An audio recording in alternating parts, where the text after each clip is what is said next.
সোনার গায়ে মাথা গায়ে বেড দিবেন পণ্যের মোড়ক আপনি দিচ্ছেন না। পণ্যের মোড়ক বলতে মানুষ কি খাবে না বলছে?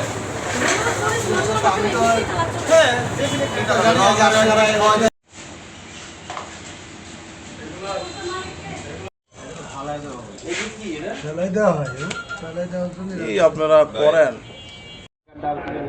নাম্বারটা বলেন, আমার মুখস্থ নাই।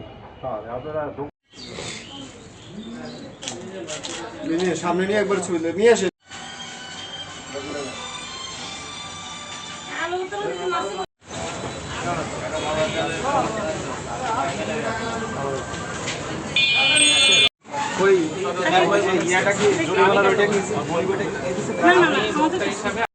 পরে আমি 4-5 দিন পরে খেলাম, সেই দোষটা আমার হবে, কিন্তু আপনার দোষ হবে। আপনি এখানে 14 তারিখ না 2 তারিখ দেন। এটা কি লাভান ঠিক আছে? মাটা ভেজাল নাই, কোন ভেজাল মিষ্টি নিয়ে যায় সোনার দাম কত পড়বে? 70-80 টাকা পড়ে যাবে। তাহলে আমি তো টাকা কম পাচ্ছি না। তাহলে আপনি কি করবেন? অর্ডার করবেন যে আমাকে ভোক্তা থেকে বলছি 50 গ্রামের মধ্যে দেওয়ার জন্য। তৈরি করে ব্যবস্থা তো করে দেবো। ঠোঙা দিবেন 2 কেজিতে 50 গ্রাম, ঠিক আছে? আর ভিতরে পরিবেশ ঠিক করবেন, টাইলস করে নেবেন, নোংরা পরিবেশ।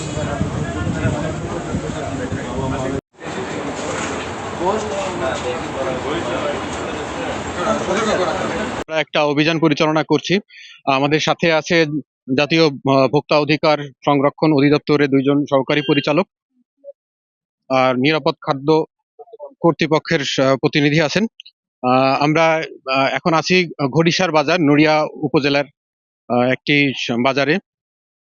এখানে আমরা আসার পরে যে ব্যাপারগুলো দেখতে পারলাম সেটা হচ্ছে এখানে খাদ্যে খাদ্যে ভেজাল মেশানো হয়েছে কিনা, তারপরে খাদ্যে অস্বাস্থ্যকর রং মেশানো হয়েছে কিনা। তারপরে আমরা দেখলাম যে আইনের সাথে সাংঘর্ষিক থাকায় ওনারা কয়েকটা জায়গাতে জরিমানা করেছেন। ফলের দোকান, দুইটা মিষ্টির দোকানে পেলাম, একটা রেস্টুরেন্টেও জরিমানার দৃশ্য আমরা দেখেছি। আপনারাও সাথে ছিলেন। আশা করি যে আমাদের এই অভিযানের পরে এই বাজারে যারা দোকান ব্যবসায়ী আছেন তারা সচেতন হবেন এবং ভবিষ্যতে যারা সাধারণ ভোক্তা আছেন তাদের জন্য নিরাপদ খাদ্য সরবরাহতে তারা উৎসাহ অনুভব করবেন।